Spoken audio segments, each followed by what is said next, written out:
Eric, Omar. welcome to the new year, my friend.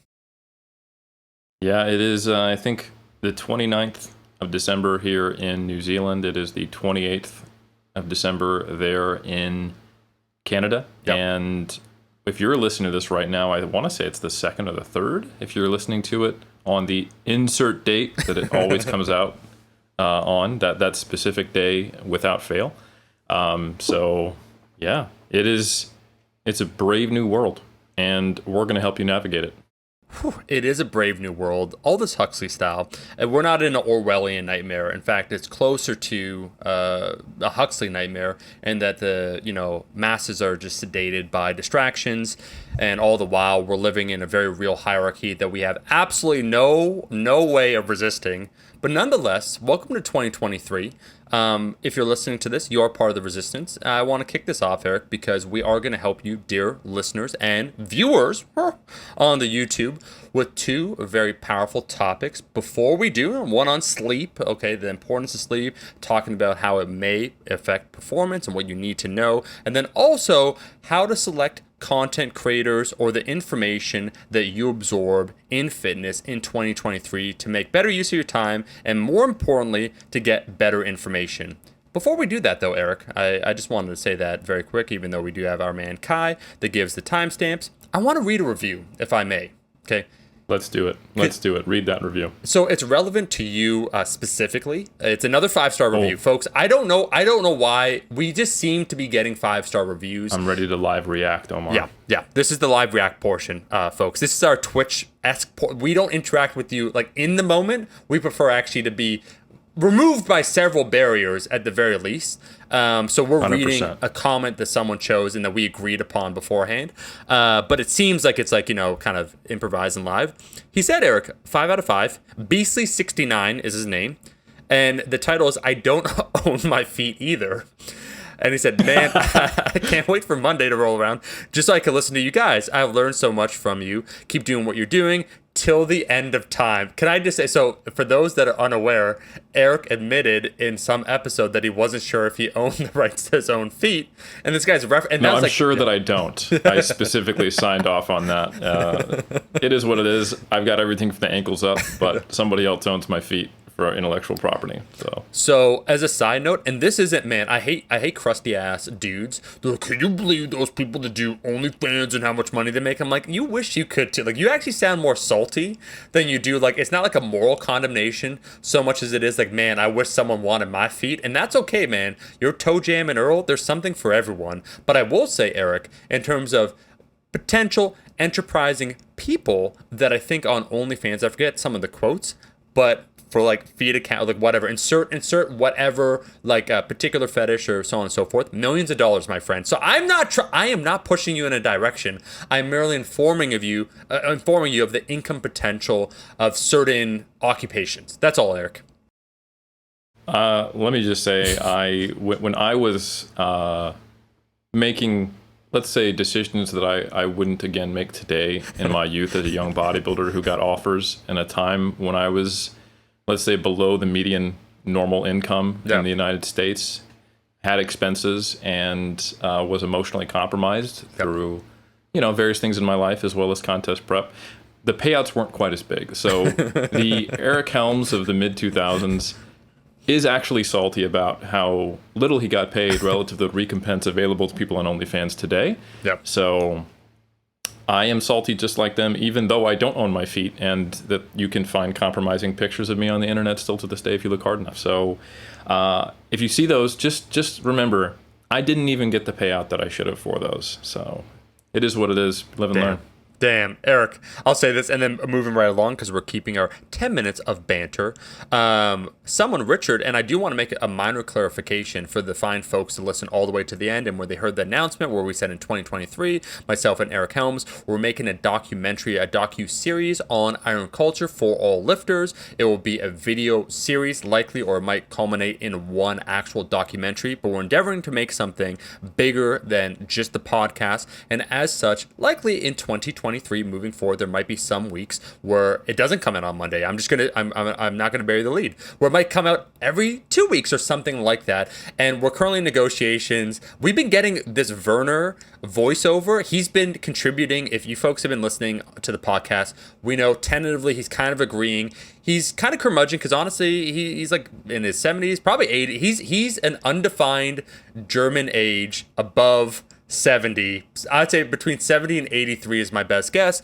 Nonetheless, anyways, we're making this epic documentary with him, and that's the reason why we said it. But Richard had this comment where he said, so we got told recently that we weren't going to get as many episodes in the future, making a lie out of each and every Monday from now until the end of time, which Omar kept saying.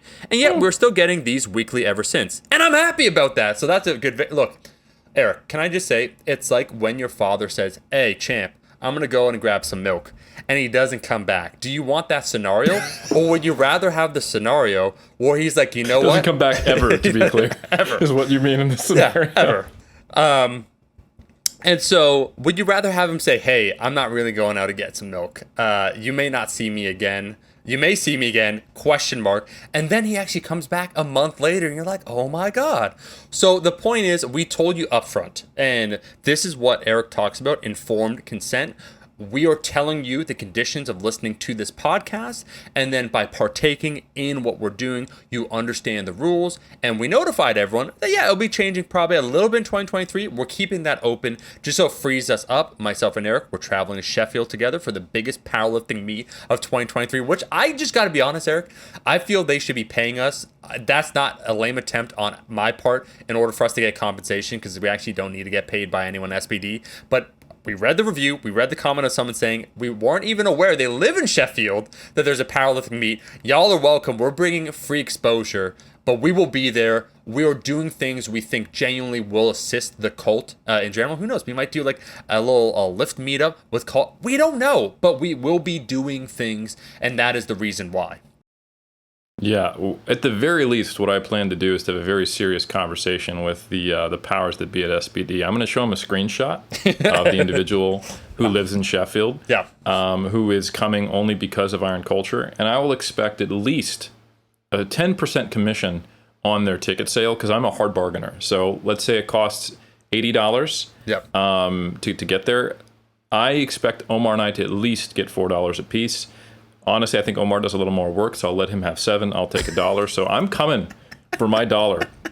SPD, you know, I feel like we're doing all the promotion work for you here at Iron Culture. There's at least one verified person who's going to SPD, who's not traveling because they live in the same town, who has been so inspired by us to come to the competition. So just don't forget who helped you come up. Who put you on SPD. On the come up. And folks, let me be clear. Eric wasn't talking about 10% commission sales from every single ticket sold. He was only referring specifically to that one ticket. Yeah, to that ticket, that guy's ticket. Yeah. We're entitled I'm not trying to $1. overstep here. Yeah, exactly. We will. So go on. Yeah, I think that's an important thing. And you know, just speaking about the whole every single insert date promise that we made back in the day, I will point out that this episode, we're going to cover some, you know, sciencey things and some practical recommendations for what you do in your day-to-day life. But we're also going to be covering how do you pick the differences between people who you can trust long-term and those who you can't. People who are going to make you a promise and then break it later, even though they might seem, quote-unquote, like evidence-based or like they're a good actor. And what better person to talk about that than two people like Omar and myself, who made the promise to be here every single Monday till the end of time, and then only 3 years later said, guess what, we're not going to be here every single Monday. We understand how this game works. We got your trust. Now we're breaking it.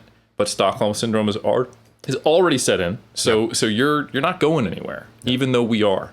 And we're keeping you in that cycle of a abusive relationship, and we're going to teach you how to make sure that we're the only abusive relationship that you're in, because one, we're territorial and possessive, but two, we can only have you incur so much harm in one lifetime, and we hope that primarily that harm's coming from us, but that you're also getting a lot of benefits from the rest of the content creators in the space.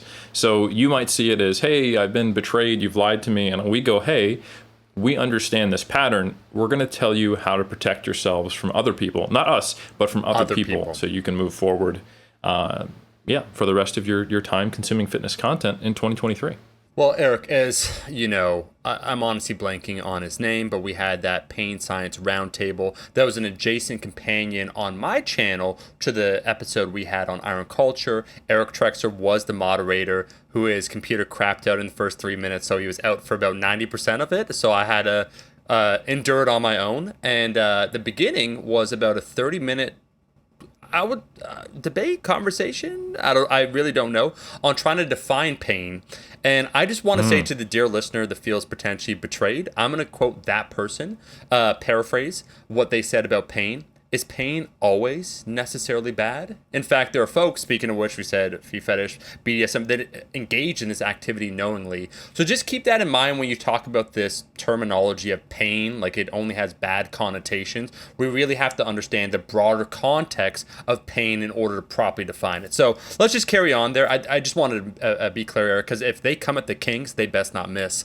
I have an admission here. I'm going to be vulnerable for a second.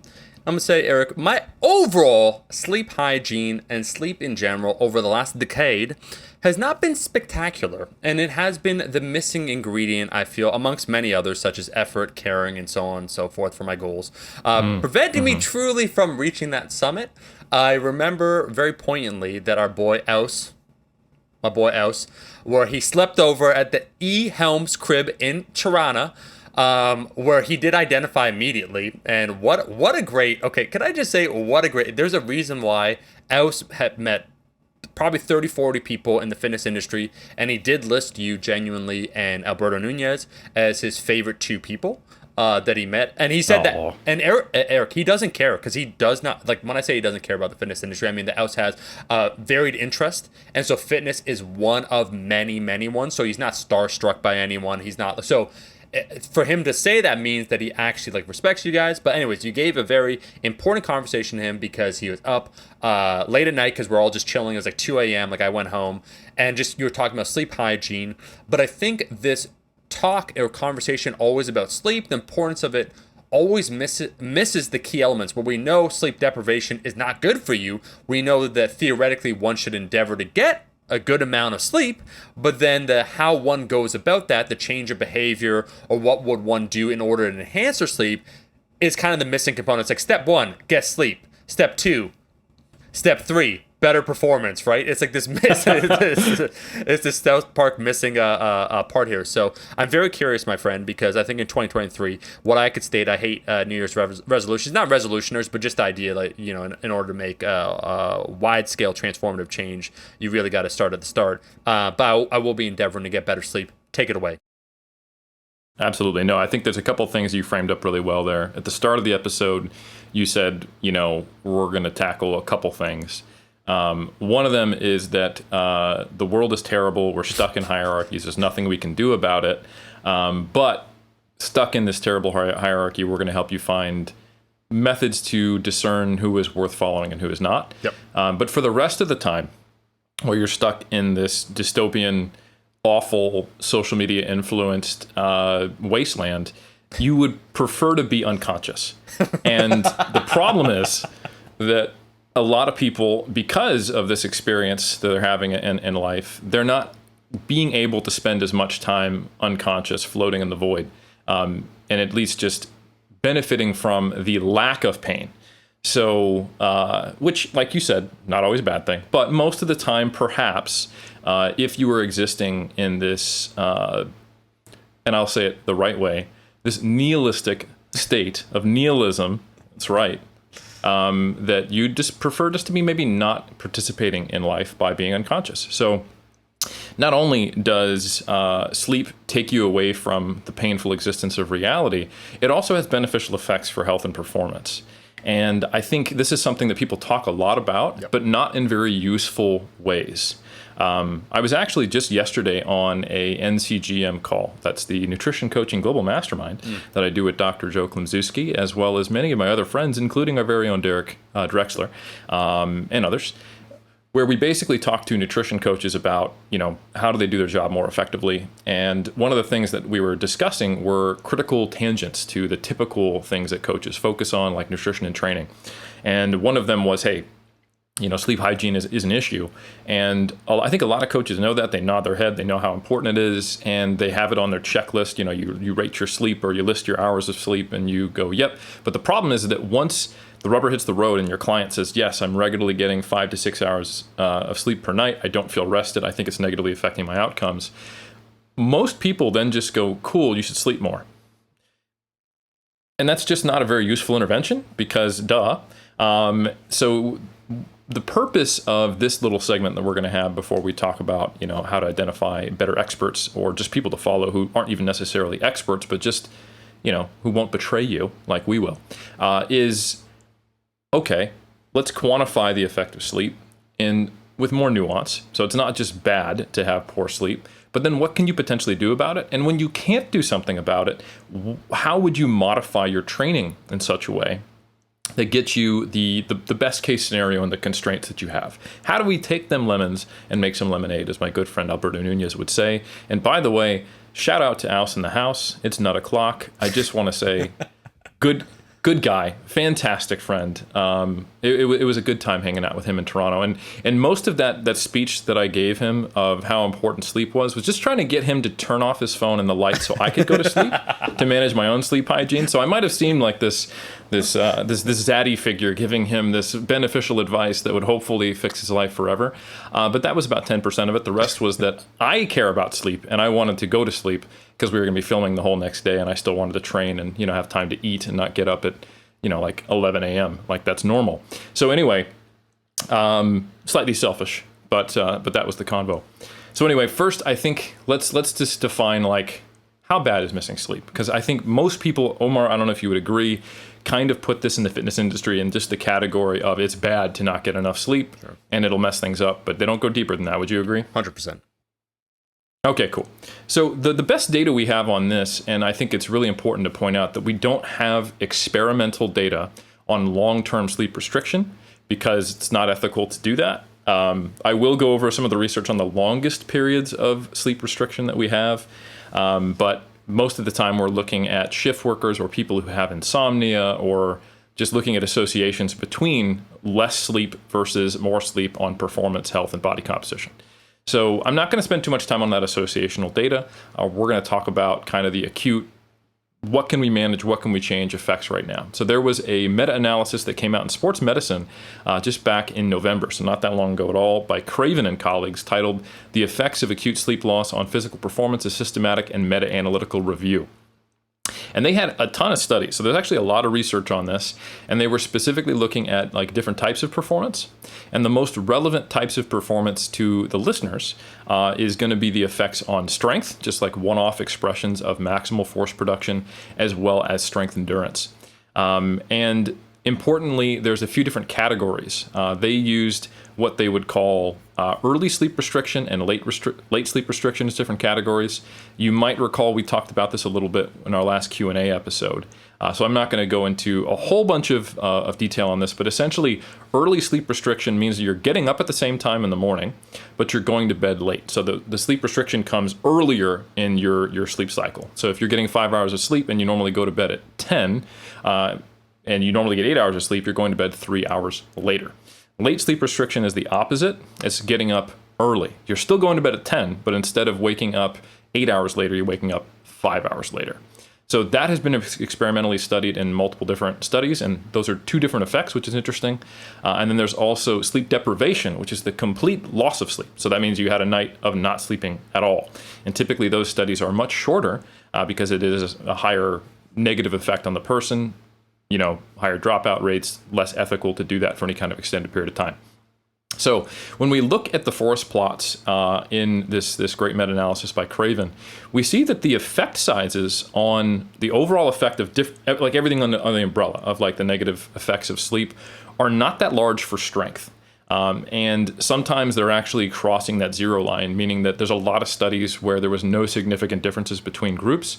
So there's like basically a small or trivial effect of acute sleep loss on strength performance. And that's pretty cool. And I'll specifically talk about a study that is what was included in this meta-analysis that's probably the most relevant out of all of them. And that's a study by Bloomert and colleagues that came out in 2007, the acute effects of 24 hours of sleep loss on the performance of national caliber male collegiate weightlifters. So I think this is relevant because it's some of the worst acute sleep loss you can get. It's not sleeping at all for 24 hours. And it is not just, a group of people who did a battery of tests that included some strength tests. It's weightlifters and of a high level. So they're well-trained people doing a snatch and a clean and jerk and front squats and doing a whole workout. So they have all these metrics. It's on 9 individuals. They did a crossover. So they had them in a non-sleep deprived state and then a sleep deprived state. And when you look at the mean values, they had an average snatch of just under 98 kilos when they were in the sleep loss condition, so after a full night of not sleeping. And they had the exact same mean snatch 1RM when they had a normal night of sleep. So the mean value was unaffected, and the standard deviations are almost identical as well, 17.4 kilos and 17.87 kilos in the sleep loss and no sleep loss condition. So the variability in performance and the actual mean performance, pretty much identical for the snatch, despite the fact that they missed a whole night of sleep. Clean and jerk, very similar. The no sleep loss condition just was a kilo higher on average, and the variability was also quite similar. So I just think that's noise. I don't think you can say that the strength was affected at all. Front squat, slight difference. There was like a 3 kilo difference, but we're also talking about a larger number in terms of how much can you lift on these lifts. The front squat's the most out of all of them. 137.5 kilos in the sleep loss condition and 134 kilos in the no sleep loss condition. So it's not even the direction you expect. So again, I think it's just noise. Now, one thing that does look like it pops a little different is they also looked at the 1RM, and they looked at the volume load completed, and they looked at the volume load for the whole workout. And there was actually about a 10% difference in the total volume load completed. The no sleep loss condition did like 4,272 kilograms of total work, and it was just over 4,000 for the sleep loss condition. So the volume load is a little bit lower, and considering the 1RMs were the same, that tells you that basically they're not getting as many reps per set, okay? And that actually lines up quite nicely when we look back at the meta-analysis by Craven, and we look at another forest plot where they specifically looked at strength endurance. And now we're actually seeing a large effect. So there seems to be a much larger effect on strength endurance, your ability to do reps at a given load, than we see on actual 1RM strength. So this is going to plant a seed for some of the other suggestions I'm going to make later in this conversation of, okay, what do we do about poor sleep? And what can we expect? And then based upon those expectations of what type of performance is impacted, what type of programmatic changes can we make? How can we auto-regulate? So we'll put a pin on that and come back to it. So if we look at longer term sleep deprivation, like I said, we don't have much experimental data. The closest thing we can see, which is probably pretty similar to what happens to people after like a rough week, is there's 9 days of getting basically just 5 hours of a sleep opportunity versus normal sleep, at least 7 hours or more. And importantly, I use the terminology sleep opportunity. And I think that is something that should give people a little bit of maybe happiness when looking at the research, is that it's rarely measuring actual time spent asleep, because it's hard to measure that. It is most of the time measuring different sleep opportunities. So even people who are getting 8 hours of sleep in these studies, what they're actually saying is, hey, they got at least, like in this study, for example, that I'm about to reference, they got a 7-hour sleep opportunity or more. So even if you're someone who spent 30 minutes in bed or 40 minutes in bed trying to fall asleep, and you're like, oh my God, like I'm not getting my 8 hours now, according to the research, that's still way better than only having a 5-hour sleep opportunity. And one thing that does happen is that when you get less sleep over a period of time, your sleep quality goes up, which just makes sense. Like if you have fewer sleep opportunities, your body adjusts to the ability that it's capable to make the restricted sleep you have more effective. So if you want to reduce sleep onset latency, which is basically how long does it take to fall asleep, the best way to do that is just start sleeping 5 hours a night, and you'll start falling asleep as soon as your head hits the pillow. But it'll be worse. So, damned if you do, damned if you don't. No, but in all seriousness, so that's a good thing. So you get benefits from having larger sleep opportunities, even if you're not necessarily asleep for that whole time period. So a study by Knowles and colleagues, sustained sleep restriction reduces resistance exercise quality and quantity in females. And that basically describes exactly what happens. They looked at velocity, and they noticed that velocity during resistance training was slower, meaning that the same relative load was harder. And they also noticed that the session RPE got worser over time. So there's a figure when you look at the study that kind of has the bar graphs of their session RPE from like it's always over 5 to 10, but there's this gap that widens as the days go on. So by the time you get to day 9, comparing the sleep restricted or the no sleep restricted state, you've got a more than a full point distance between these two values. So things feel harder. And that is difficult to say whether that's the cause or the effect of, say, that reduced velocity. Are you actually weaker so things feel harder, or does everything feel harder so it makes you weaker? Because there's that, kind of two-way pathway in the neuromuscular system. But importantly, it is still true that your 1RM strength or your max force or your max power expression is going to be the least affected impact of this from what we saw from that prior study. So that's kind of what we know about the effects of sleep loss. It's not as bad as you think for strength. It's not great for strength endurance, and it does affect other types of performance as well. So like if you're a CrossFitter, you will probably notice worse effects because strength is only a component of what you do. But if you're, say, a powerlifter in an intensity block, you might find that, you had a rough patch of sleep, but it just didn't matter. I would suspect that there are many people like myself and like many of my athletes who don't get great sleep the night before a competition because they're nervous, and maybe they traveled, maybe they cut weight, all of those things, but they notice that doesn't seem to correlate to whether they perform well on game day or not. Like you could have had a great taper and then a shitty night of sleep, and it doesn't seem to ruin it. Likewise, sometimes you can have a great taper, a great night of sleep, and maybe you don't do well. So there are other factors at play which have a larger influence on this by far and can completely cover up whatever small effect of a single night's sleep deprivation can have. And it's a good thing we don't have to do like a ton of volume on game day, right?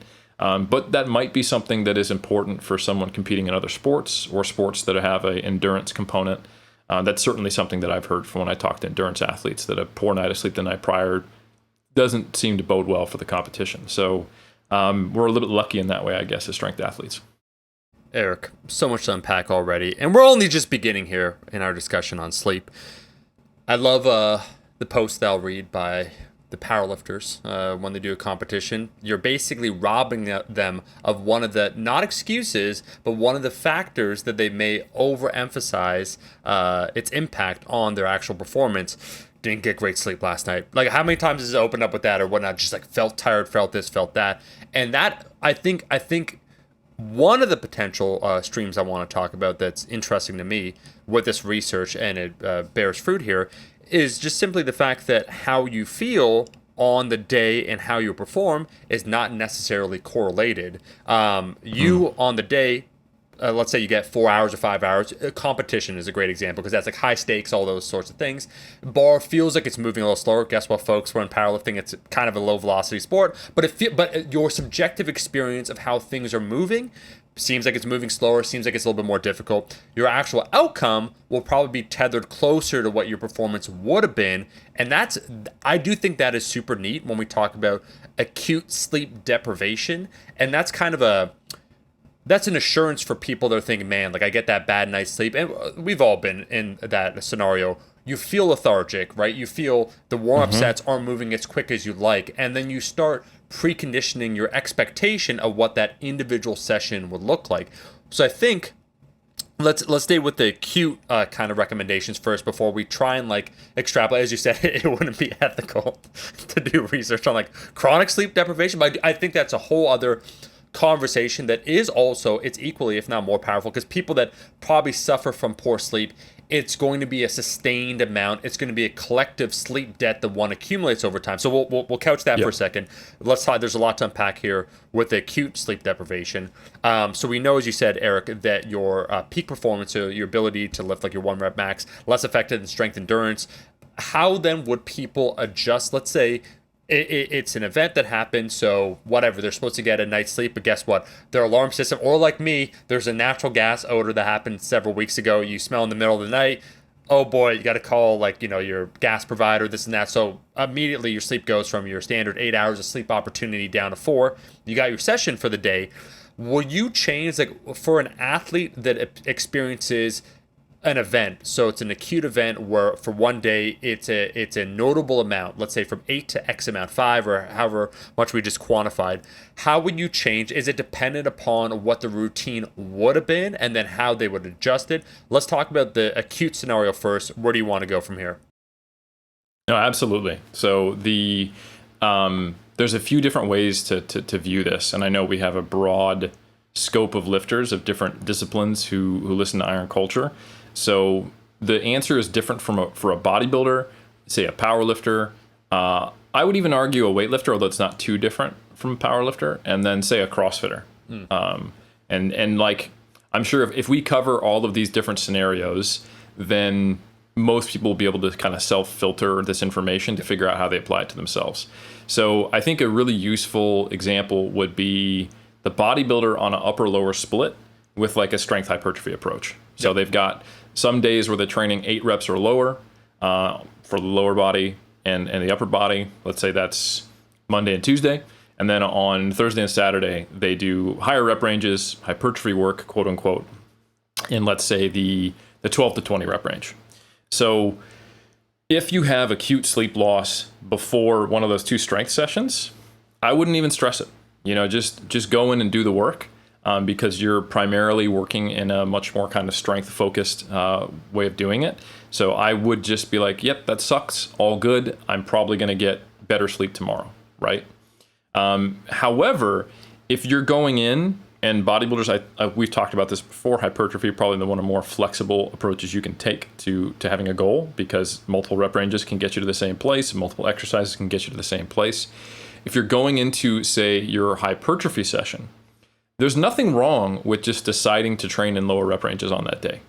You're still going to get a stimulus, and it might be worth it just making that adjustment and going, you know what, I know today I'm slotted to do sets of 15 on leg press, but instead I'm going to do sets of 6, and I think you're protecting yourself against the compounding impact of negative psychological experiences. Because as much as you can tell yourself, hey, I should expect my performance to be down and that's okay, wouldn't you rather just put yourself in a position where you don't have to play that game, where you can see yourself close to what your logbook numbers would have been anyway, even without that sleep loss, by just making a pivot and training in lower rep ranges for that day? That's not going to fit with every single paradigm. That's not going to fit with every single approach. It's not going to fit with everybody. Like, maybe someone can't train heavy twice in the same week for the lower body without getting pain, or they don't feel recovered for whatever reason or whatever. And that's fine. But that's one approach you could take. I think for a power lifter, there are also other ways you can manipulate things. So like, let's say you have volume days, let's say you have strength days, and let's say you have days where you're doing a lot more accessory work, right? I think you could just skip an accessory day if you wanted to, if your sleep is feeling like trash. But you could also just go like, do I care if I have a bad accessory day session because it's only my accessories? So I think either one of those decisions is worthwhile. You could do that. I think any day that you have, say, a volume day, you could shift around so that you're doing, say, 5x3 instead of 3x5 at, say, a similar percentage 1RM, like 80%, so that you're not pushing quite as hard or quite near those higher effort requirements. So you could, and I would also argue, like, if you have a big SBD day coming up, even if it's not a lot of volume, even though we've got that data that I mentioned of like Bloomert, where the snatch, clean and jerk, and front squat really weren't that affected, I don't know that I would have a power lifter go into an SBD session with heavy loads, even with not a lot of volume, after they had a really, really shitty night's sleep. I would probably push it back or just shift the loads down. I would probably change really important strength days, that especially if you're emotionally attached to them, to like power days. Because I don't think we're losing much by, instead of going, let's do a single at an 8 on squat, bench, and deadlift, and then one of them or two of them we have back off work.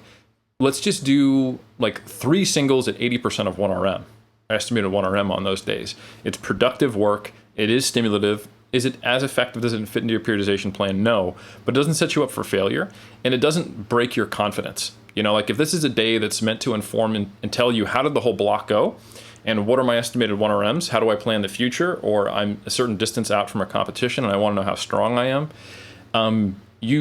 Like having no data is better than having bad data, in my opinion. So I would say come in, practice the lifts, hit some singles at 80%, and work on your technique.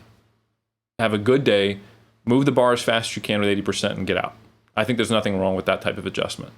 And I think there's also some other adjustments we can make. And like, let's say you've got 4 days per week planned and you've got an hour to 2 hours set aside for these days. And we've already established, based on what I said, that sometimes it's okay to make the decision to skip a day, right? Well, the question is what do you do with your time instead? And this is where I think the data on napping is actually pretty useful. So like I said, I don't want to give people non-useful advice. Like the typical thing of, oh, my client has reported to me that they're getting poor sleep. I told them to sleep more.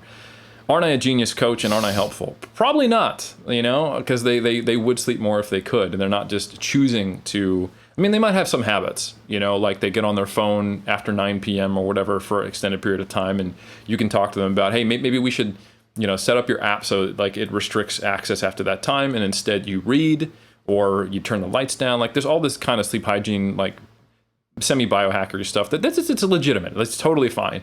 And if you can facilitate your client changing their habits and they've identified that that's the reason they're getting poor sleep, awesome. But if they're a shift worker, they have toddlers, they have cats. People don't know this. Cat owners, they don't let you sleep.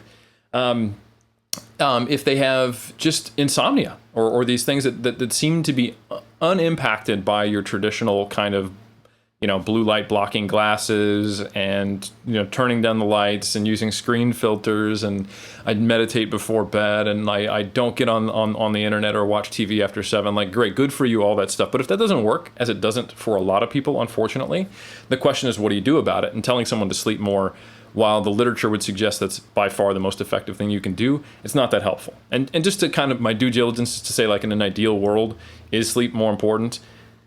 Yeah, it is. So there's a systematic review by Kirchen and colleagues titled "The Impact of Sleep Duration on Performance Among Competitive Athletes," a systematic literature review. And if you just look at the summary of all the papers, whether it's strength, speed, power performance, both, yeah, the majority of studies find that if you just give athletes longer sleep opportunities, if you do sleep extension, it benefits performance, right? So great, we know that. But that's, again, like I said, not something everyone can do. But if you're in a situation where there's a session that you're going to skip or delay, but you've got 60 to 90 minutes blocked off, the question you should be asking yourself is, what should I do at that time? And would I be better served, instead of training, actually taking a nap? And I think the data on napping is quite interesting. So there's a good study by Hasuna and colleagues. I'm probably mispronouncing that, but it's Hsouna. The effects of different nap opportunity, again, durations on short-term maximal performance, attention, feelings, muscle soreness, fatigue, stress, and sleep. And what they did is they basically compared, importantly, I think this was in people who are sleep restricted, but I'm not 100% sure, so don't quote me on that. Even if not, I think this is valuable information. So they compared no nap versus a 25, 35, or 45-minute nap opportunity. Again, if it takes you 30 minutes to fall asleep and you had a 45-minute nap opportunity, you'd still be one of the participants in the 45-minute nap opportunity category. And basically what you see is that the general affect, positive or negative feeling score, quote unquote, got higher, as did muscle soreness getting lower, fatigue getting lower, sleep quality, or the quality of the sleep also, that one doesn't make any sense. Anyway, stress scores going down, and basically all the positive feelings were associated with longer naps. I can't remember what the sleep score is actually relevant to in my notes here, so I'm not going to mention it, because I'm not sure if that means that their sleep quality went down as they napped, but that's something I'm going to talk about separately with more specific data. But nonetheless, you're going to feel better the longer the nap is based upon this data. And the physical task performance, which they basically did like it's called, I think, a 5 jump, which is basically like a triple jump for those who know track and field, but it's 5.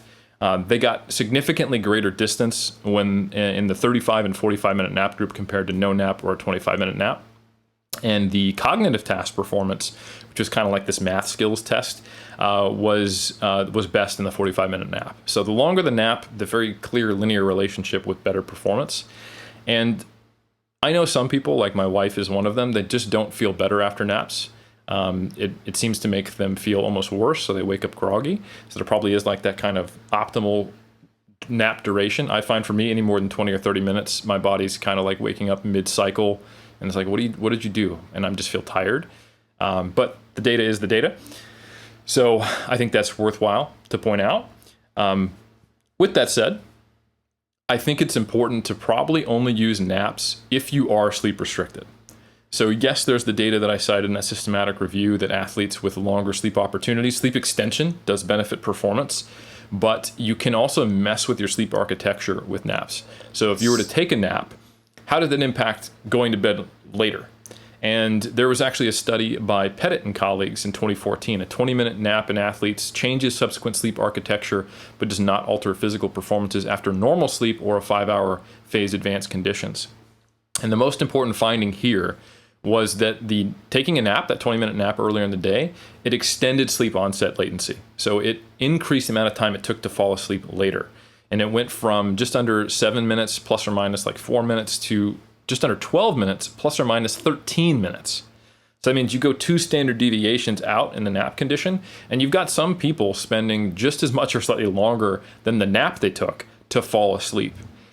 And that probably will not happen if you were sleep restricted, because again, you're still getting less sleep than you need. Like if you're only getting 5 hours sleep opportunity and you normally get 8 and you take a 20-minute nap, that's not closing that 3-hour gap, right? It's just chipping away at it to some degree.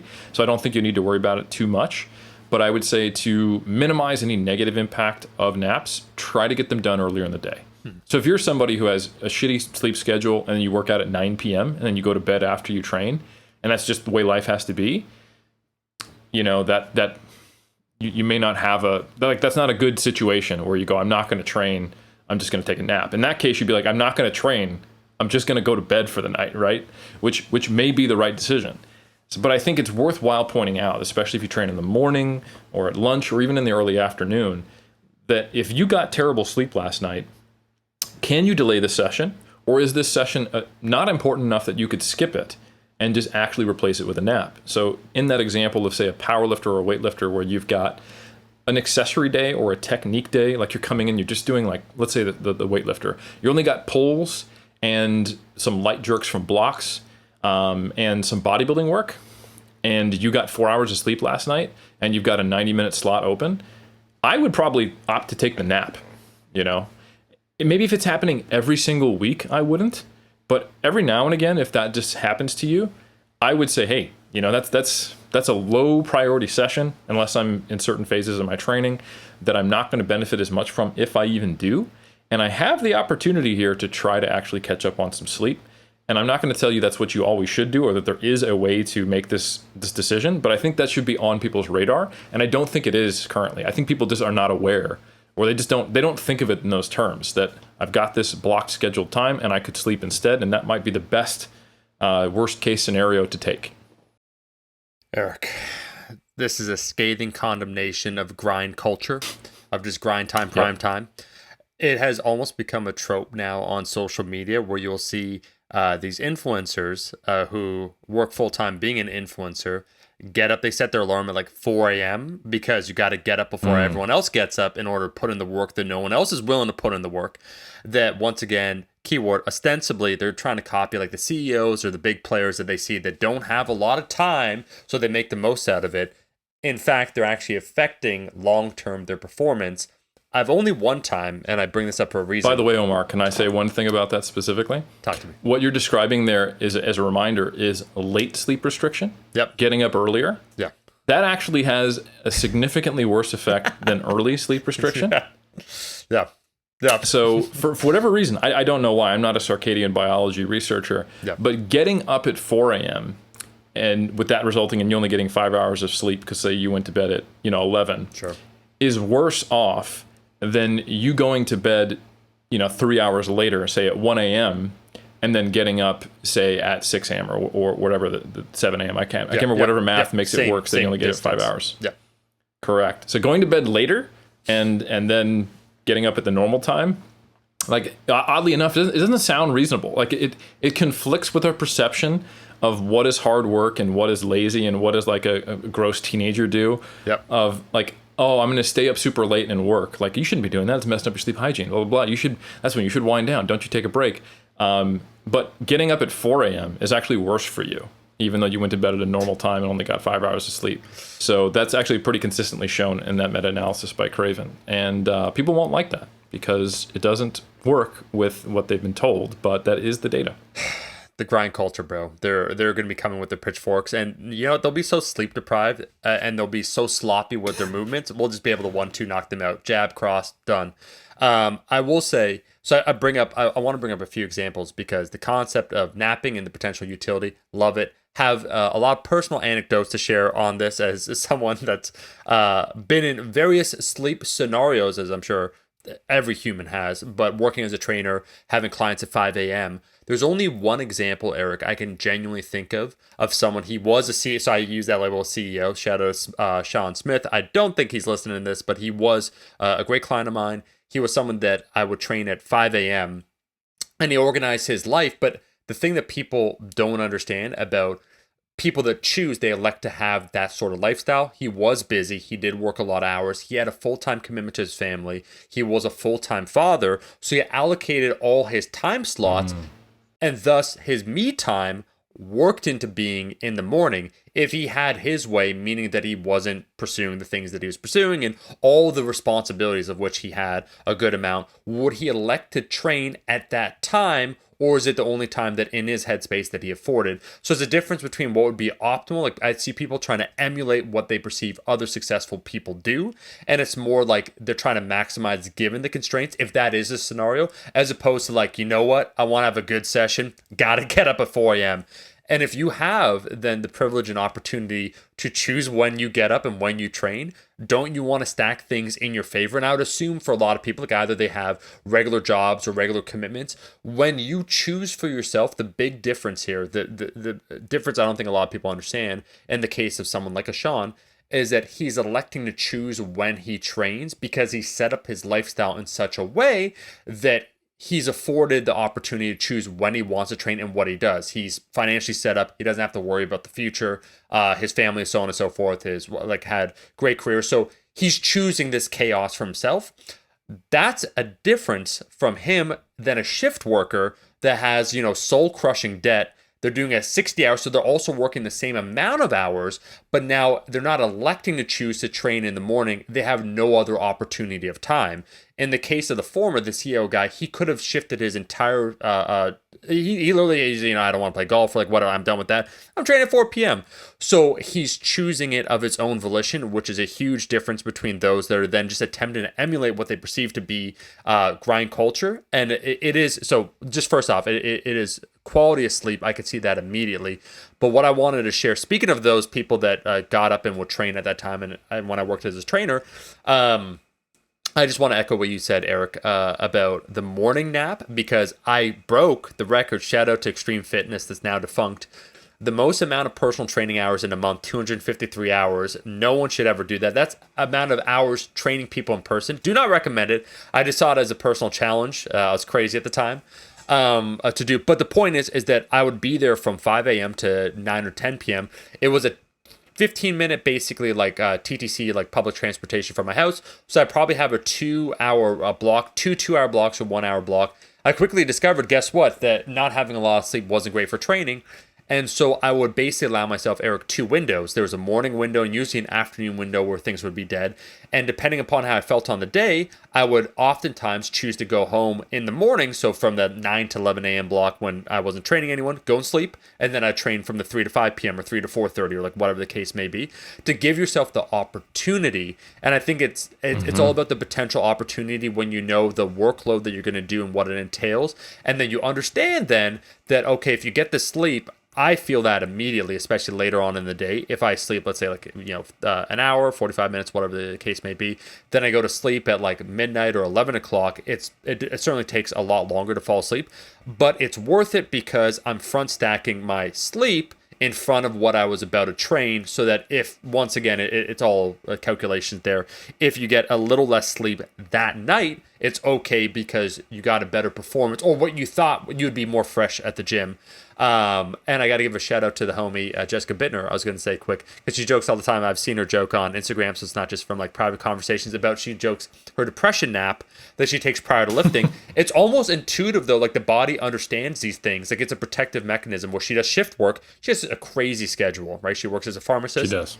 And it's all over the place. So sometimes that's why now she's like, I think she's training at like midnight or like 1 a.m. That you try giving your scenario. And I think the only other thing I want to say in closing, Eric, before we kick it off, maybe we talk about chronic sleep, considerations, so on and so forth. Maybe I share a little bit about that. The sleep apnea journey is, I brought up this kid before, and I actually, I'm not going to apologize because we don't do that in Iron Culture. I don't think I brought him up by name, so it's totally fine. But I brought up the example of a kid who was a habitual caffeine abuser. Like I'm talking a gram of caffeine per day for his training sessions.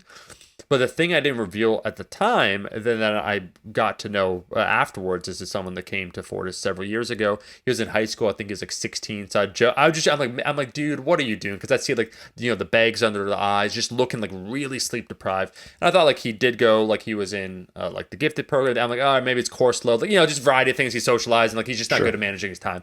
But what I didn't reveal, Eric, and that's why I kind of alluded to about the CEO, his parents were going through a divorce at the time. That's incredibly stressful, especially for like a 16-year-old developing brain, how he's trying to like process that in a way. And so the gym was his outlet. Probably he has some minor insomnia, that and like other things going on. It's complicated, it's complex.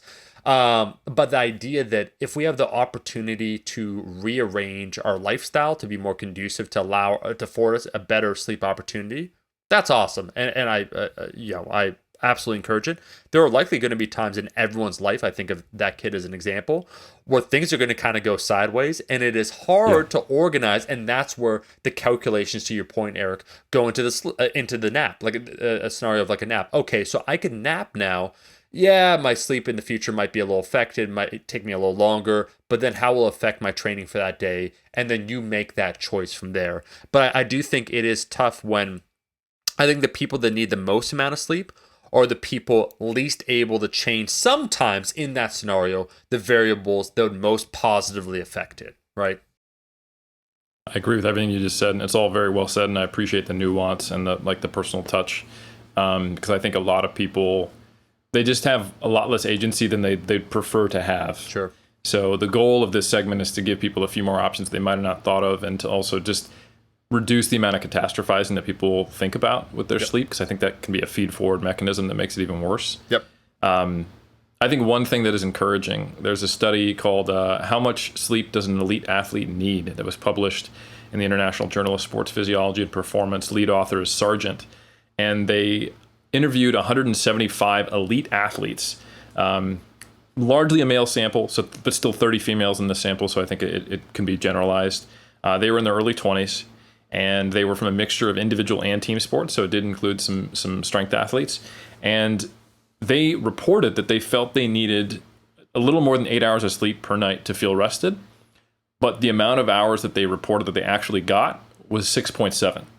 So I think more than 2/3, 71% of the athletes fell short of their target amount of sleep that they felt they needed by an hour or more. Yeah.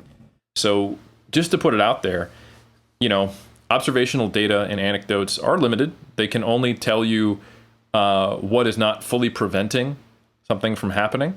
They don't tell you that it's causing it.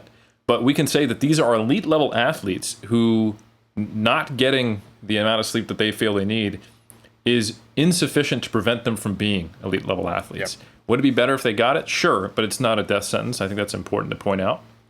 And then finally, I think the last thing I'll say on sleep, just to kind of bring it all home and just clarify, like, what are your options and what can you do? Basically, you make the decision of, should I skip the session? Should I delay the session? Mm-hmm. Or should I change the session? Mm-hmm. That's it. And you will have to assess, what flexibility do I have in my schedule to do that? If you work from home and you train at home, like, awesome. Like, I recognize that I'm in a really privileged position like that. So, like, if I have a really, really shitty night of sleep, and I'm scheduled to train on Tuesday, why don't I just train on Wednesday if it would normally be an off day? And the decision to do that is a little more complex than that. Like you have to think, well, okay, then what does it put me back to back with something? But I'll go back to that example of let's say the bodybuilding split, where you're doing an upper lower on Monday, Tuesday, Thursday, Saturday. So if you got really shitty night of sleep on Monday night and you wake up on Tuesday and you have scheduled to do a lower body session, right? What's the big deal with doing it on Wednesday instead? Your next session is an upper body session on Thursday, no overlap. But let's say that was a deadlift session and then Thursday was a squat session, you probably wouldn't want to do that, right? So I think you just take these same concepts, you apply them, and in that scenario, maybe you could use a combination. You might delay it until Wednesday, and instead of doing like a higher volume or high intensity or high proximity to failure session on deadlifts, you would just do 3 singles at 80% and then squat on Thursday, and it shouldn't be an issue.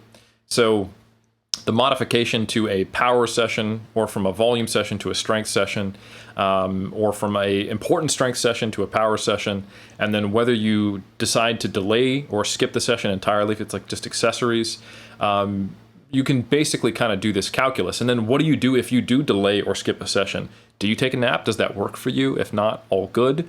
But at the very least, you have hopefully a bigger tool belt than you had before you listened to this episode. Eric, I love it. Fire as usual. Final thing, maybe I just want to add is to all my thickies out there, my thick lads and ladies.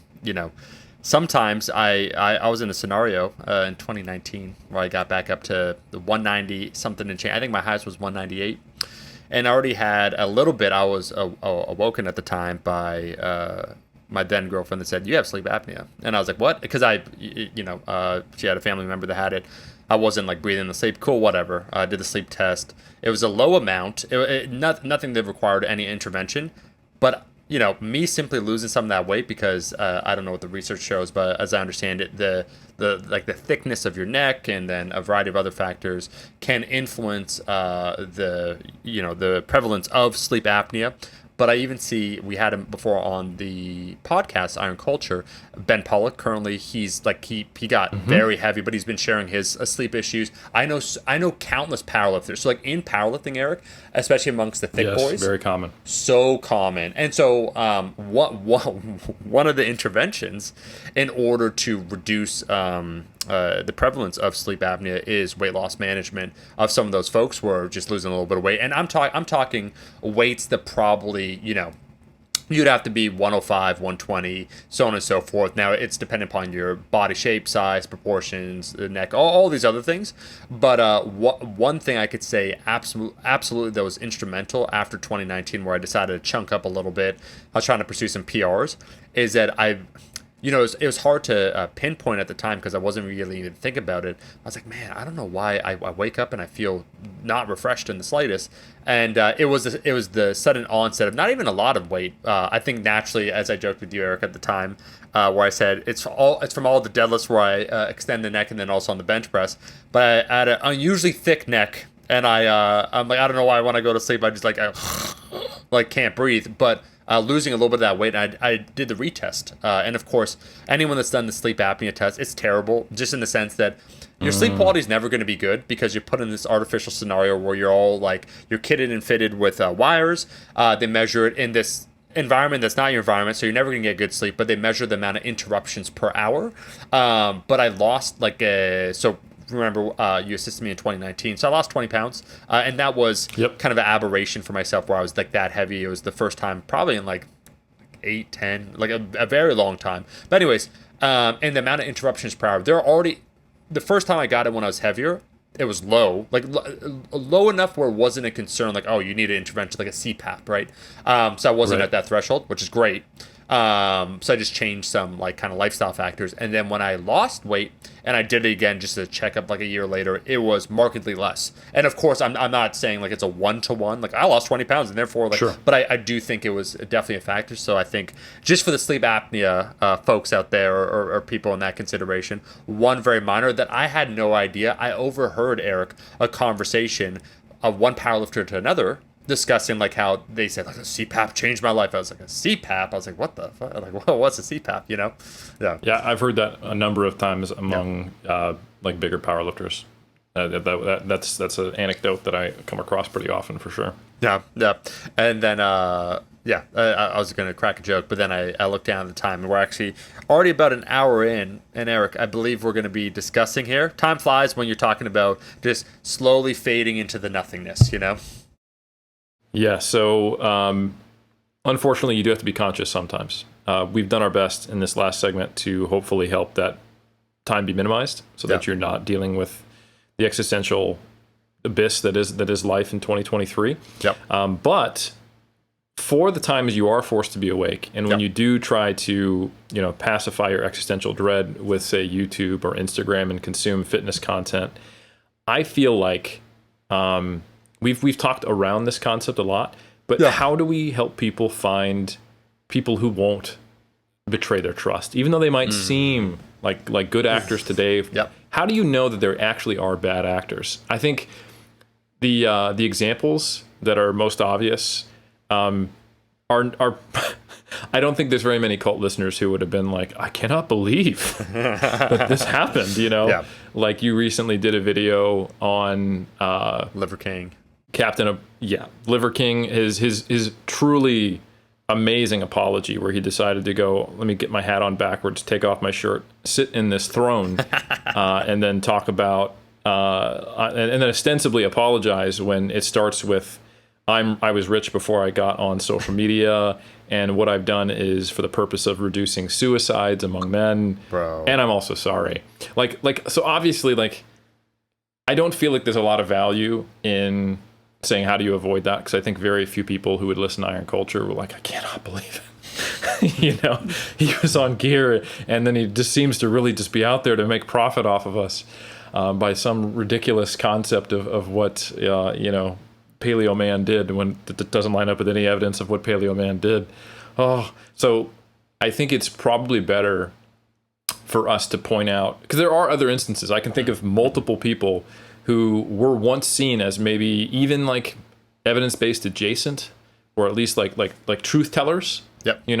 Who were in a position of trust with a lot of people who were maybe adjacent to our audience or a part of our audience, who ended up being who showed their true colors. Not that people are just good or bad, but that a large part of their motivation and their game plan was to make money at the expense of people who trusted them, and to use that trust for personal gain. Not in every case, not to say they never had good content or that nothing they said wasn't accurate, but ultimately they weren't here in the industry for even mostly altruistic reasons or to make content that helped people. It was like, I need to make enough content that helps people to get trust and credibility so that then I can cash in. And I'm going to cash in just enough so that I don't fully ruin my credibility, so that the cash cow doesn't die, but maybe just has a really rough winter, starves, and then I can have my redemption arc. And I think there's a lot of apologists for people like that, because they focus on when they had good content or the beneficial effect they had on their lives. And I think we need to get away from this kind of G.I. Joe and Cobra mentality of good and evil. Like, people are either wholly bad actors or wholly good actors, and kind of focus on like, listen, you can identify what the motivations of some of these people are. And you can identify it early before they're at a point where they're going to abuse your trust. And unfortunately, the tactics they use are things that draw eyeballs, that make you feel like they're an iconoclast, like they're speaking to something that maybe wasn't spoken to previously. They get this populist following, and then they eventually leverage it, and they do some things that you might find yourself apologizing for to other people online when they get dragged through the mud, because, well, you still trust them. You felt like you got some benefit. They were maybe in a leadership position for you, but you might have been better off if someone could have spoken down from atop a pyramid and said, this is not the type of behavior that people who actually purely just want to help you or make the space better would engage in. And maybe you could have identified this if you thought about it. Eric, wow, what a topic. And we'll keep this one short, because I feel like it could be an entire standalone episode, but this is arming the listener for 2023 for success. Things like, managing sleep, quality of sleep, and then also talk about who you follow. I will go on a slight tangent to begin because I love what you said, but it's going right back to the start. One, I do have to give a little bit of commentary on just individuals like the Liver King, as we said, like the apology tour. So when you're caught red-handed and then you have to, walk your way back, you use as a moral shield the depression of men and people taking their own lives as a justification for your shitty actions. It's astounding. It's unsurprising. But I think it shows how far removed these people are from reality that they think it's a sufficient apology. And I'll give just a very quick example, and there's something I want to talk about, and then we'll jump right to it. But right now, so I said in that video, I said it's one of the worst apologies on YouTube. Notably, one of the other ones in the YouTube sphere was that guy, Logan Paul, where he filmed people in the suicide forest. He found a dead body and his anyways, it's not worth regurgitating, but to say I am sometimes when we have conversations, Eric, this is a full disclosure, I'll say it on Iron Culture. I'm a little embarrassed when we discuss certain things because I have to if you're unaware of it, it's I have to inform you on something that is so egregious and so obviously egregious that it's to an outsider it's immediately obvious, such as yourself, not that you're an outsider, but I mean on social media. But if you participate in social media, you kind of become normalized to a lot of different behaviors. We're talking about that with a particular coach as an example, where something that they said taken on its own, if you never heard of this person and then we framed it successfully, you'd be like, oh, this is shocking, alarming, and that's the wrong way of framing it. But because it's part of that person's character, it's completely actually essentially acceptable. So I bring up the Logan Paul example that, people in the space, there's all sorts of justifications, whatever, it doesn't matter. Now that guy's once again embroiled with there's a new scandal, or a crypto scandal.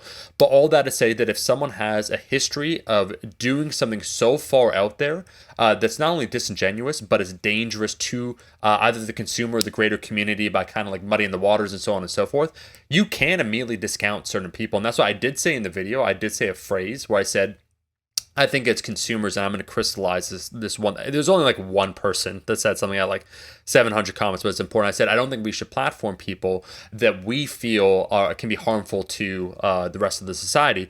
And when I said the term or the word platform, what I meant is it's consumers, because we do live in a capitalist society. We vote with our money, we vote with our voice, and so we choose to amplify certain things. So when you bring someone, and I do think that in general, there's a lot of nuance to this, but as your influence grows, and we can define that, I kind of think your responsibility grows. If you're just talking into a box, into a vacuum, and no one's listening, it literally doesn't matter what you say, because guess what? No one's listening.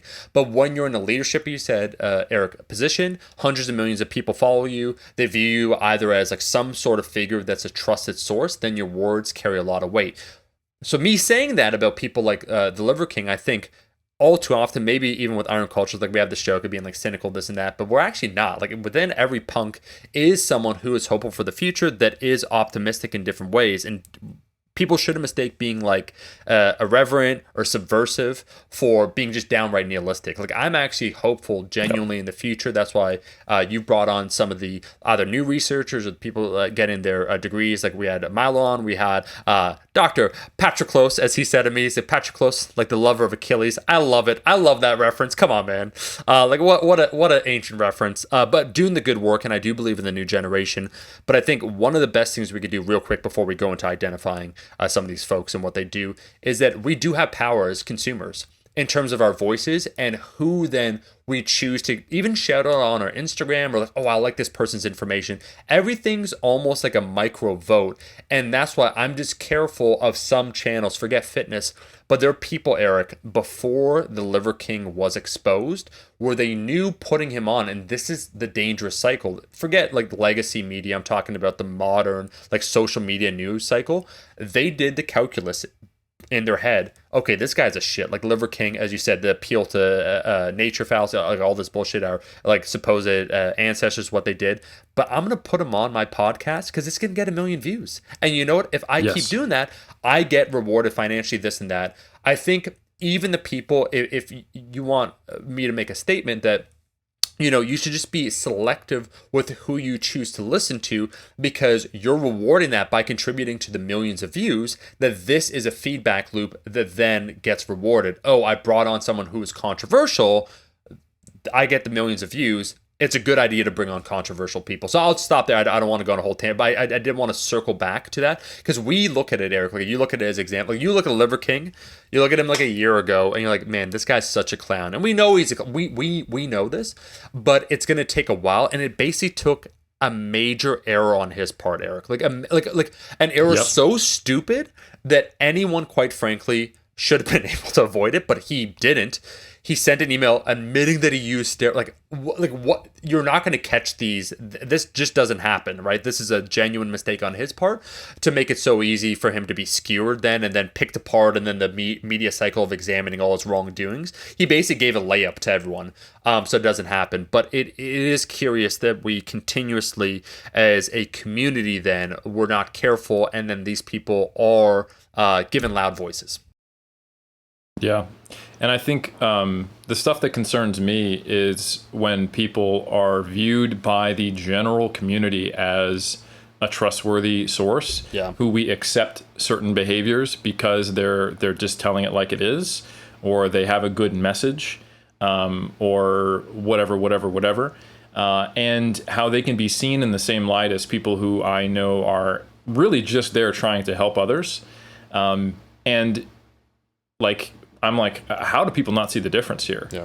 And I think these similar psychological tactics, to be frank, and tendencies in the industry of people being frustrated for genuinely good reasons, it allows it to happen. You know, like if someone makes a bunch of videos about telling it like it is and gives good advice, they buy a certain level of social currency that is hard to erode.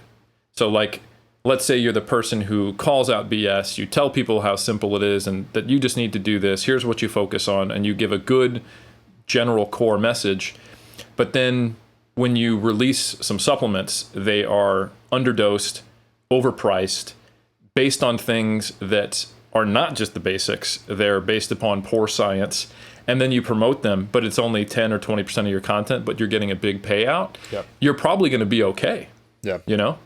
Even though that's, when you really think about it, it's directly contrary to what your supposed message and benefits are. And it is clearly a pattern of, I did these things to establish trust and get a connection with you, and then I cashed in on that. I used you, right? And then it gets even worse. Then, okay, not only did they just have a supplement line that was basically, bunk, and it's primarily just, as almost every supplement company does, all these bells and whistles to drive the price up, underdosed, probably poor quality, but we've got caffeine or creatine in there, so it actually does something. But I've justified now that you're paying me vastly higher profit margins. Okay, that's one thing. And it's commonly accepted because it's so common in the supplement industry that you can't even knock them that much, because we'd also have to knock Muscle Tech, Optimum Nutrition, and all these other companies, right? It's the industry standard of being shitty. But then later, that emboldens them, so they actually release something that doesn't even have the key ingredient in it, that even if it did have the key ingredient in it, doesn't do anything, like turkesterone, So it's a pattern of behavior, and when people are surprised by that, I am like, really? Because to be honest, like, the turkesterone thing didn't surprise me at all with the people involved. Not even one bit. The people behind the turkesterone who promoted it, I had always thought were bad actors, but a huge portion of our community did not. No, Eric, bro, we'll keep it for, I guess, the next, because there's a lot to go off on this, and I of course I love what you just said. So to start on kind of turkesterone and that sort of thing, I think the most dangerous aspect of the people that quickly curry favor with the community by being like kind of the galvanizing force, the inquisitor that's there to like liberate the people from all the lies, is that they become once again judge, jury, and executioner, where they pass judgment on other people. So like natty or not, so essentially making claims where there's no hard evidence. So the degree of evidence that's necessary in order to form your opinion gets lower and lower. And as they start gaining an audience and it becomes an echo chamber, they're challenged in their mind, because of course anyone that then is contrary to their opinion is a hater. That's just like the neat little divide. The need for evidence decreases over time, so now they're just talking openly whatever they think and feel.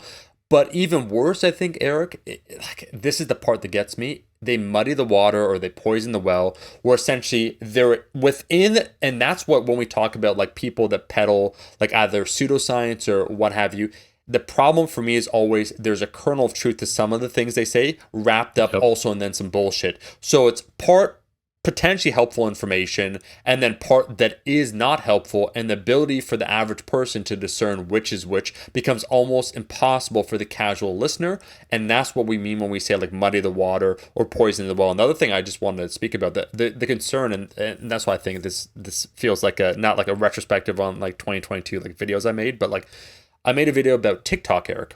And people thought like I was definitely not trying to, that's why I used it like 20 times, old man yelling at the clouds. And it wasn't some people too where they said, yeah, man, like China's out to get us. Like, well, I'm like, that is not what I'm trying to say at all. It is any social media platform. TikTok is essentially playing the game a little bit smarter than places like Instagram, which is why they're growing in popular, because they're rewarding certain behaviors. It could be any company. And it's not the kids that I'm upset about. It's that basically unknowingly, even within themselves, they're being led to condone certain behaviors or activities such as conformity or not forming their own thoughts, or also like following trends. So like real quick, and there's a tie into what we're saying here. But Eric, there are certain sound chips or like little sound clips that will go viral. And then it's up to you to use the same clip. So it's follow the leader. So whatever's popping off. And that's how people grow. Like that is your it's not about creating original content. But more than that, because you can grow so quickly, I've seen examples, and I will say the name. There's been some of the newer generation, I'm talking like 20 years old or so on and so forth, on TikTok, and then they gravitate towards more sustainable platforms like YouTube, right? But I think there was a kid, I saw this, and so this is me saying what I saw, not like a confirmation, but I think one of the new generation, I think his name was like Alex Eubanks, but he was caught basically photoshopping either not only photos, but I think videos as well of his physique. And he has a large following. I think he did kind of like, the typical got caught, so I'm going to make an apology, seemed to his base kind of authentic, and moved on. Whereas I remember I'm not looking for people to be like put away, or like, oh, you need like crime and punishment, like you did something, but you want a genuine atonement for what someone did, that this behavior will not happen again, because it becomes, the part of the greater community that hold you accountable rather than you trying to make transformative change. But anyways, I remember 7 years ago, Eric, when Adobe Gains was a thing, where people started being able to identify the hallmarks of how people manipulated photos, and that literally ended some people's careers. But now, because there's too much cultural cachet in some people, you could kind of make the apology video, and that's why I brought up Logan Paul, because I do think, even though he's like, he's like 27, 28, but like, he's part of the representation of what's going on.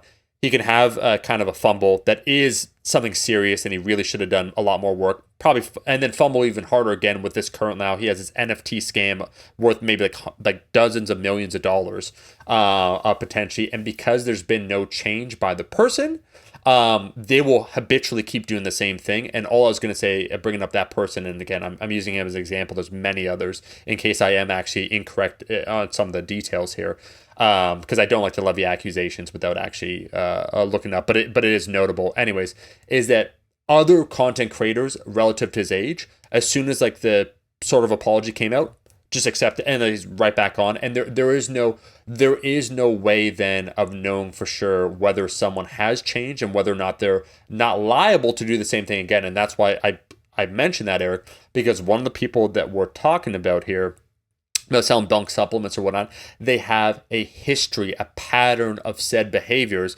They're acting in favor of themselves, of personal advancement, always contrary to the detriment of the greater community. And I think that's the key there. And so we see a pattern of activity that if it occurs, what is their chance of doing it again? Actually very high, because they're not upset that they got, they're only upset that they got caught, not in terms of the behavior that they did. Yeah, and I think some of them even realize that there is a certain level, like, yeah, you might have flubbed the ball to where you lost some followers and the people who weren't already kind of bought in, but you might even notice that your hardcore fan base gets even more trusting of you because you had this emotional and vulnerable moment. And I think people have realized that, and they start doing it on the front end. And you've talked about this before in Iron Culture, the secret disclosure, right? I'm going to tell you something that is intimate knowledge about myself that makes you feel trusting. So I am seen as someone who is a reliable figure who is going to tell the truth. Like, for example, late great, well, not late great, but rest in peace, Rich Piana. You know, him openly admitting and talking about his steroid use and then saying that makes a big difference and supplements don't do anything. And then lo and behold, releases a supplement line later.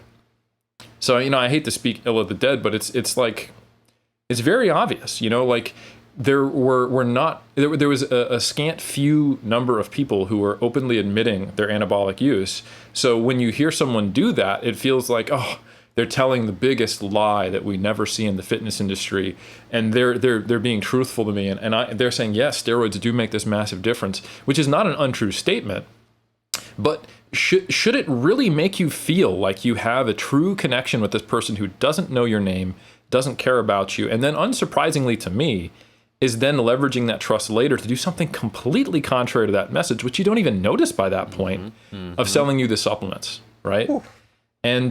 And you see that in other cases, like, hey, you know, I use performance-enhancing drugs. I used to even sell anabolic steroids. Like, they're telling you the secret admission, when in fact, if you actually dig into their history, you find out they got caught and prosecuted for these things. So they're not really admitting to something to you. They're telling you something that is public knowledge because they got caught trying to hide it. So just like when you actually think about that, like, what is the type of person I'm dealing with here? And are they actually just a grifter? You know, here's another way to look at it is there are some of these videos that are calling people out that are accurate and are useful. But when I think about, like, what would it take for me to make that type of content, I would need to have a very, very high level of evidence, because I don't want to mislead people. The consequence in my mind of an improper accusation, of putting someone on blast with my following, when I've got close to, you know, I've got like 170,000 followers on Instagram, we've got something like 50,000 listeners on Iron Culture. If we were to put somebody on blast, we would want to be 100% sure that that would serve a useful outcome rather than just getting them bullied or whatever. Like, people need to know this for the benefit of the community, and that it actually, and that whatever harm is done to that person is both justified, which is a hard call to make, because again, you have to be judge, jury, and executioner, but also has a beneficial outcome for the community. We learn something from it. And ask yourself, if you were to apply that rubric before you made do you think some of the people who are doing natty or not call out videos are applying that level of rubric and scrutiny to doing it? Of 100% not. You know, like occasionally it's true or it's obvious, and you know, like, it is good to know that there's a lot of people passing off their physique as being natural when it's not. But really, what is the service here? Like, the actual useful message is like, hey, even the drug-free amazing bodybuilders out there, it doesn't matter what you do, you can't look like them.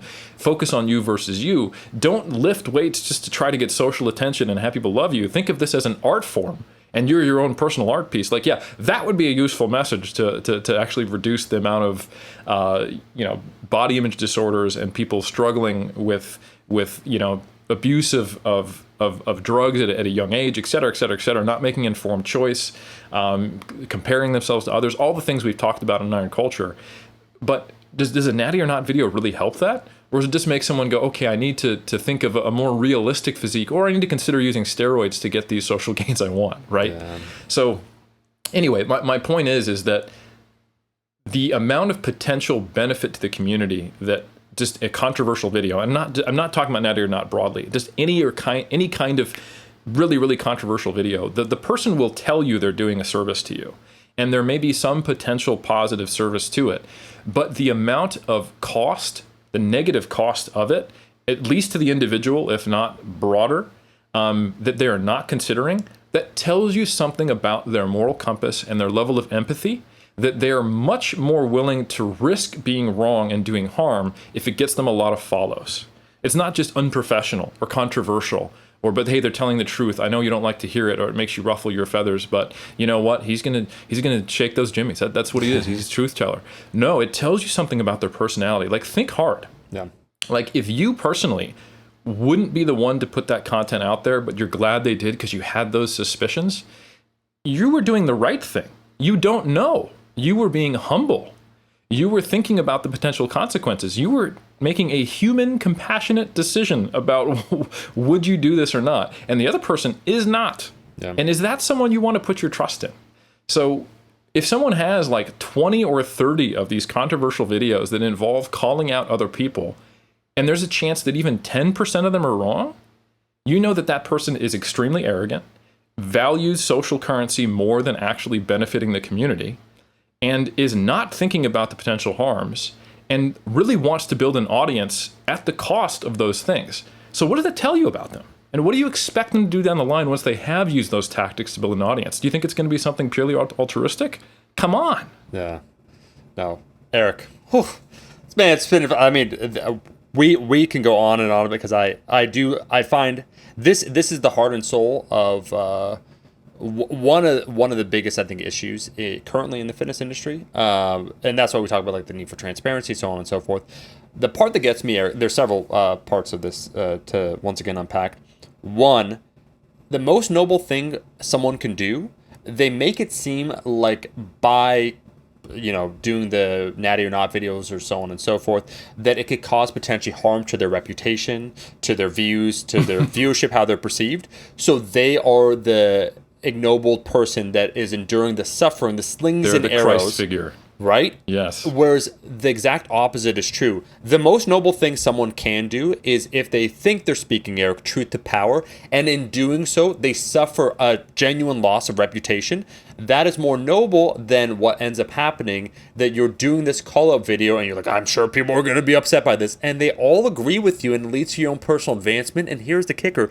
You know this because you have the loop before of doing it, that it increases their trustworthiness in you, the amount of views you get. So they're making it seem on the outside like it's a deep cost to them in order to make this video, whereas it's the very mechanism that is hurtling them forward into popularity. And I find that's the part that, as you said, like kind of like the Christ-like complex of a lot of like supposed, because honestly, like there are some, forget the fitness space, but the concept of an iconoclast can definitely be a good thing. But unfortunately, in the fitness space, it basically means like a shit disturber that doesn't want to have any moral repercussions to the actions that they then do.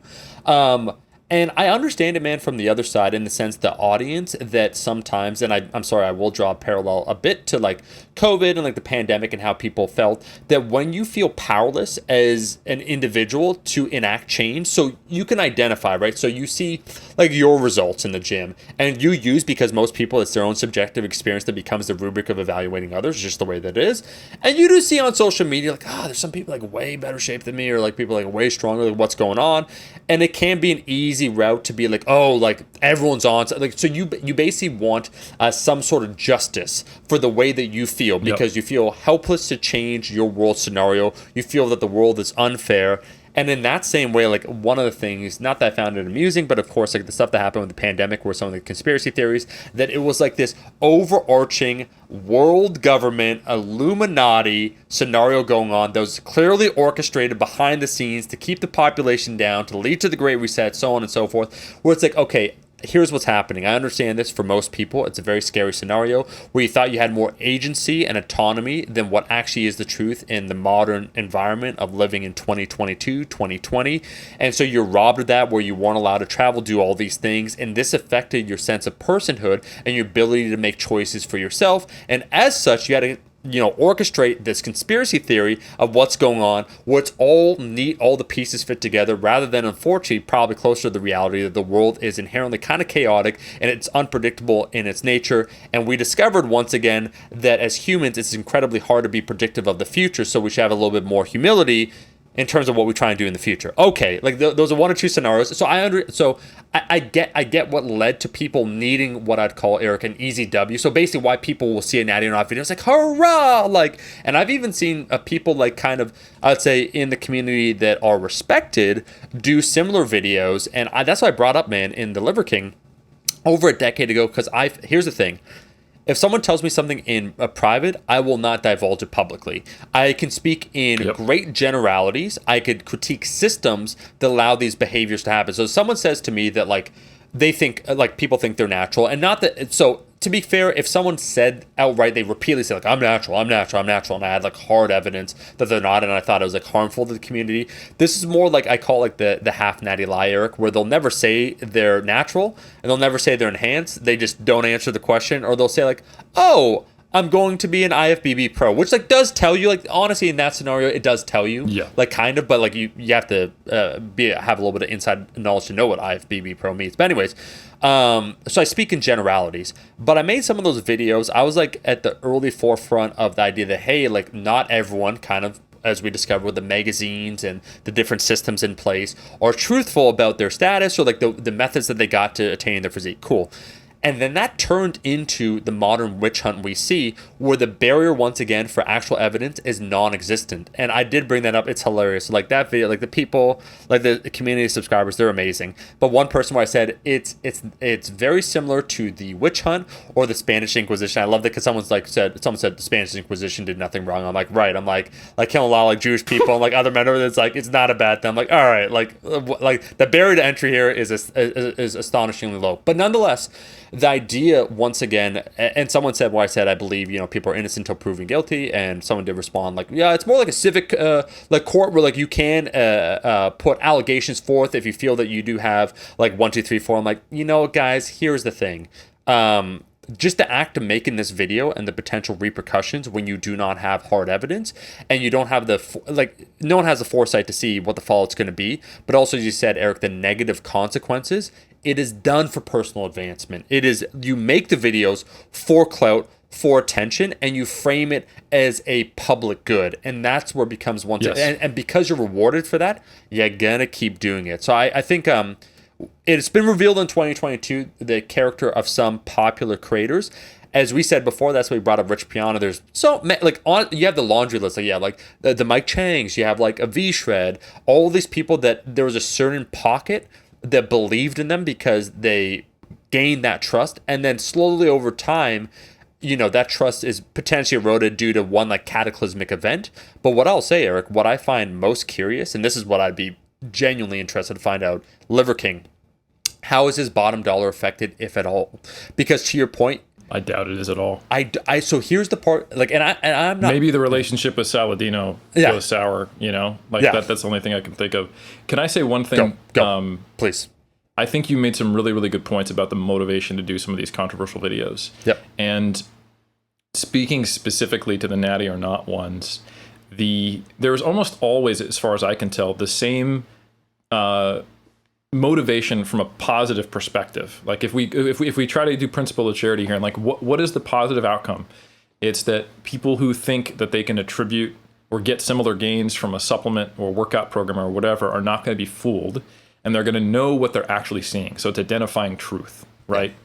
And if that is the case, then most charitable interpretation is it's lazy, because there are actual ways of thinking like what is physically possible or attainable, and then framing it in the genetically elite versus the average person versus not that person. Because we have studies on responders and non-responders. We have studies that look at people who are talking about they're the self-admitted anabolic steroid users, and then those who are not. We have historical data where, like, this is why sometimes I've been really interested in, and I've done deep dives on like the FDA approval timelines of testosterone, and the studies like John Ferrer did a analysis of the weightlifting results at World Championships as well as Olympics to see when was there an exponential jump that doesn't really explain by changes in population and among weightlifters. And he's like, we think right around like 1952 is when we saw wide-scale doping in, Russian weightlifters. And then actual historical published accounts, like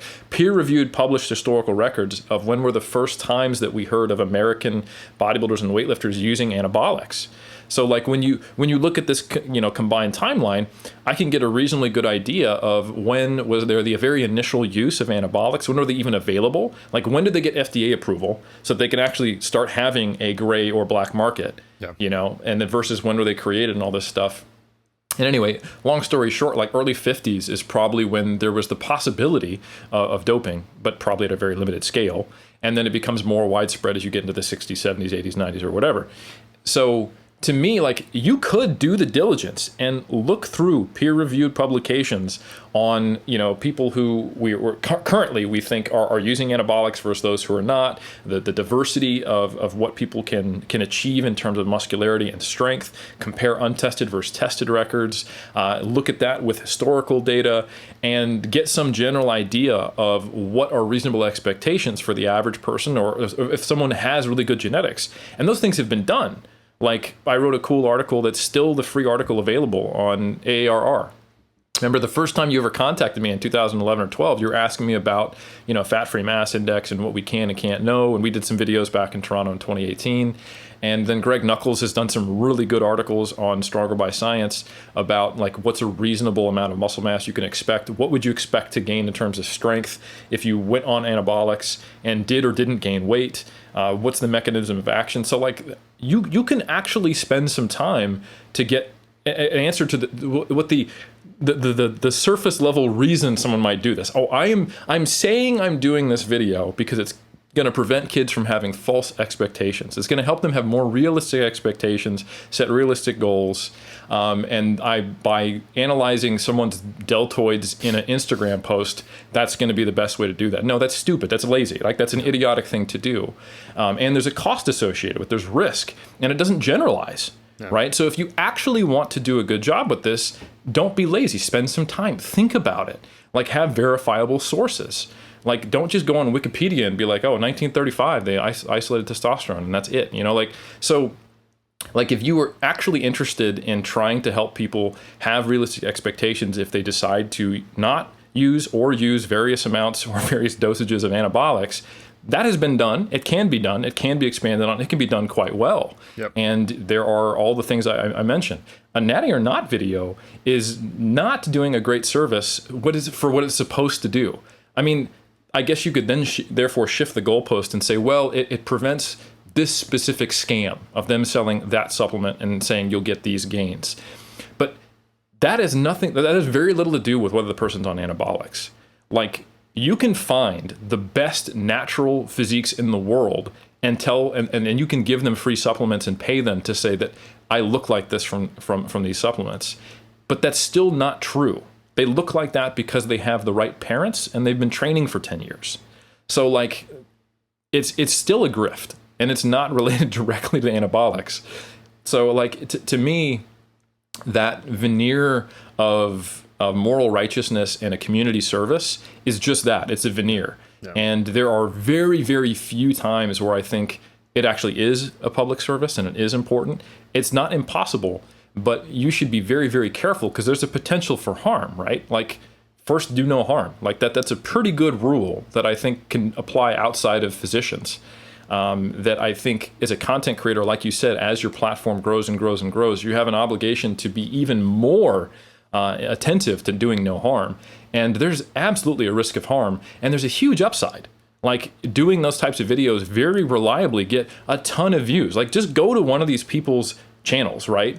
And look at one of their just straight up information videos and then compare it to their controversial call out videos, and you'll see a 3x, 4x, or 5x difference in views. Yep. So do you really think that's not part of the calculus? Do you think it's just like, you know what, it's time to do my community service this week and unfortunately boost my channel views by 50,000, but at least I'm cleaning up the industry and making sure that you don't buy a bad supplement from this bad person who might be natural, might not. I don't know. All I really did was look at an Instagram post and then go on some Reddit forums and see who people don't like. No, Eric. So excellent points. I will wrap this up by just saying the following.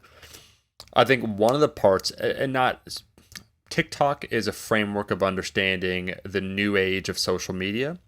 I think what I found alarming too, it's not the kids, it's not like the content. And that's why I joked and I showed like my YouTube content from like 2009 where I said no one outdoes the king of cringe from 2009. It's not the content they're making, it's the reward mechanisms. What you just said right there is the amount of attention to carefully craft proper content takes time. And I know from talking to dozens and dozens of TikTok content creators, the platform, it's not like, so on YouTube as an example, there are outside mechanisms to boost a YouTube video. So like back in the day, you do a really comprehensive how to squat video where it gets shared on Reddit, like Reddit Fitness, doesn't really matter. And that will boost the signal on YouTube that this is a quality video because people have taken the time, and it kind of organically used to happen where if someone did a very good video, right? Like, so it's comprehensive, it's well thought out. So you're rewarded for the effort you put in terms of detail. Oftentimes, okay, and that's good. That's how it should be. Same idea with like blogs we talked about. So like Greg Nuckols, same idea. Like he writes an article that's comprehensive, it gets shared around more. That's the way it should be. On places like TikTok, admittedly from key content creators, and you only have to like listen, watch interviews, or like not speak to them first person like I have, and they say it's essentially a crapshoot what gets put out. And so their key that they focus on is on volume. And that reminds you of the earlier days of YouTube, something I'm shifting away now for like 2023 of like, I'm attempting to craft more carefully crafted content that has like a directorial like kind of authorship behind it of like, here's the beginning, middle, end, a little bit more research to each video, so on and so forth. And so I get it, like from the old days of YouTube, but they will slam out 10 or 20 videos, Eric. And it's not about the quality of any individual one. And they've admitted, many of them, that oftentimes the ones they spend the most time on are the ones that sometimes don't do as well as a throwaway video. And so if the signals aren't really sending it out, like, hey, like the more time you spend on something, either to be funnier, like forget, like we're talking about like scientific scrutiny here of information, like levels of information. I'm talking like even in terms of humor, in terms of doing something original, in terms of better information. If none of these are being rewarded, and it's more like kind of a crapshoot, like, oh, that was a funny thumbnail. Like the thumbnail looked interesting of like your butt sticking out, so people clicked on it, and the video was like okay, but like the song kind of was together and like whatever. And now it's like it's a vibe and it gets shared. It just becomes dangerous because the level of content overall goes down, and it then does remind me a little bit of like 2011, Eric, of like YouTube, where like that's why that kid Fred was popular, where there's just low effort content just reigning supreme, and there aren't the standards then of excellence that push people to create better content. I think that's the way some people circumvent trying to become a genuine content creator, and that is through controversial means, where it is a way to artificially, to your point, boost the system, the signal, in terms of how much you get shared out, and then thus like that same loop of you getting viewed more. Yep. Yeah, I will just leave people with the awareness that it's the Mike Changs, V Shreds, Rich Piano. These examples we can give, Liver King, are so obvious and egregious that you think, oh, I won't get, like that's something that the mainstream fitness community gets caught up in. But there are probably people right now that some of you are following who are trying to see how much they can get away with. Yeah. And that's the question. Is just take a look at them from an honest perspective and think, are they actually here to do charitable things and help the community? Or are they here to see how much they can extract and what they can get away with without completely self-destructing their following and ruining their credibility? And maybe those people just don't deserve you to follow them in 2023, and you shouldn't be a part of platforming them. Eric, so well said, and that's what I'll just say in closing. Folks, 2023 is now here officially for you, not for us, because we are time benders, time travelers, and we're pleased to announce that Eric and myself are traveling the Masculinity in Crisis tour, of which the 2020 pandemic, the puppet show that we saw, was an orchestration by just nefarious government aims of preventing the tour that will bring true transformation, almost a transfiguration of the greater community, and that is the Masculinity in Crisis tour. There's a crisis of men not being men. Hierarchies are real, which is why we're atop a pyramid. And we need to go back, not to our hunter-gatherer ways. We need to go back even further, before we're hunter-gatherers. We need to go back to lobsters. So after lobsters, I'm thinking T-Rexes. Okay, after lobsters, before hunter-gatherers. Got it. Yeah, some sort of like the Cretaceous period, where like we're still like T-Rexes, so we're definitely carnivorous. That's going to be one of our tenets for sure, right? Absolutely. Men eat meat. Yeah, and then it's so the second one, which is again our very real lawyers in Delaware said do not say this live, but anyways we'll say is kill or be killed, kind of like a T-Rex. You know what I mean? Like we're in a jungle environment. We understand. There's a powerlifter that famously said there's no weight classes in the jungle.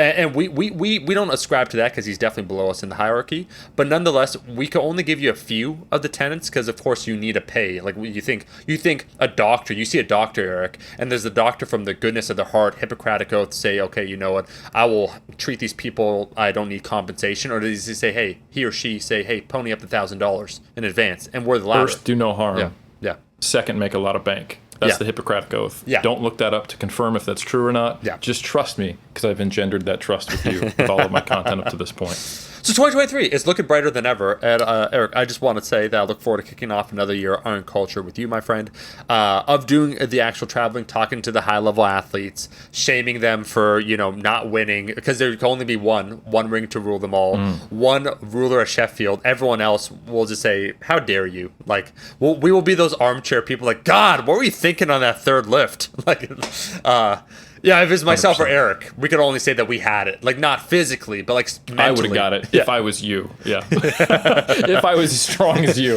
I would have deadlifted If I was put in your body, Eric, it's on lock. That's what I'm going to say to everyone. 100%. But that's it. So go ahead. You could leave a rating and review on iTunes. Like we said, we read the person who also doesn't own the intellectual rights to their own feet. They gave 5 stars, and that is an act of solidarity that we appreciate. That's on iTunes. We are back every single insert date here, Brandon. And as we've said before, we've said it again. We'll see you in that next episode.